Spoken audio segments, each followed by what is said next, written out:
બ્રહ્મશક્તિ જાગૃતિ મંચ દ્વારા વડોદરામાં મેડિકલ ચેકઅપનું ભવ્ય આયોજન કરવામાં આવ્યું. બ્રહ્મશક્તિ જાગૃતિ મંચ દ્વારા વડોદરામાં એક ભવ્ય મેડિકલ ચેકઅપ કેમ્પનું આયોજન કરવામાં આવ્યું હતું.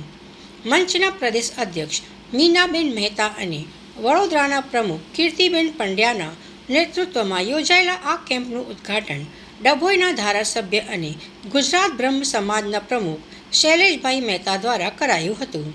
આ કેમ્પ માત્ર બ્રાહ્મણ સમાજ પૂરતો સીમિત ન રહેતા સર્વ સમાજના ભાઈ બહેનો માટે ખુલ્લો મુકાયો હતો. રવિવારના રજાના દિવસે પણ અહીં આંખ, દાંત, ઓર્થોપેડિક અને જનરલ ફિઝિશિયન જેવા નિષ્ણાત ડૉક્ટરોએ હાજર રહીને દર્દીઓનું નિઃશુલ્ક નિદાન કર્યું હતું અને મફત દવાઓ આપી હતી.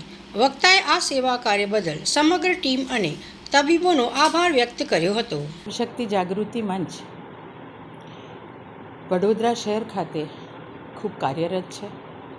અમારા બ્રહ્મશક્તિ જાગૃતિ મંચના અધ્યક્ષ મીનાબેન મહેતા અને કીર્તિબેન પંડ્યા વડોદરાના, પ્રદેશના બ્રહ્મશક્તિ જાગૃતિ મંચના અધ્યક્ષ મીનાબેન મહેતા છે અને કીર્તિબેન પંડ્યા અમારા વડોદરાનું બ્રહ્મશક્તિ જાગૃતિ મંચ સાચવે છે. આજે મેડિકલ ચેકઅપ કેમ્પ બહેનોનો અને ભાઈઓનો કોઈ પણ વ્યક્તિ આવીને અહીંયા મેડિકલ ચેકઅપ કેમ્પ રાખ્યો છે એટલે પોતાની ટ્રીટમેન્ટ, પોતાનું ચેકઅપ કરાવી શકે છે. અહીંયા ચેકઅપ પછી એમને દવા પણ આપવામાં આવે છે. ખૂબ સારી રીતે આયોજન કરવામાં આવ્યું છે. ઉદ્ઘાટન દર્ભાવતીના લોકપ્રિય ધારાસભ્ય અને ગુજરાત બ્રહ્મ સમાજના અધ્યક્ષ આદરણીય શૈલેષભાઈ મહેતા દ્વારા કરવામાં આવ્યું છે. અમારી બ્રહ્મશક્તિ જાગૃતિ મંચના પરિવારો અને બીજા પણ એવું જરૂરી નથી કે ખાલી બ્રાહ્મણ પરિવાર જ આ મેડિકલ ચેકઅપ કેમ્પનો લાભ લે, બધા જ લોકો અહીંયા આવીને લાભ લઈ શકે એ રીતનું આયોજન આજે મીનાબેન મહેતા અને અમારી બ્રહ્મશક્તિ જાગૃતિ મંચ તરફથી કરવામાં આવ્યું છે.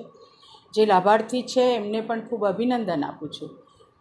અમારી ટીમને પણ ખૂબ ખૂબ અભિનંદન. પરંતુ જે ડૉક્ટરોએ રવિવારે પણ અમારી બ્રહ્મશક્તિ જાગૃતિ મંચ દ્વારા જે આ સેવા યજ્ઞનો કાર્યક્રમ યોજ્યો એમાં એમણે પોતાનું યોગદાન આપ્યું છે ડૉક્ટરે.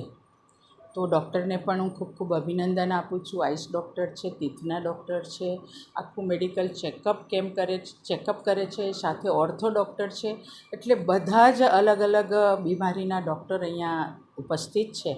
તમામ ડૉક્ટર્સને હું ખૂબ ખૂબ અભિનંદન આપું છું.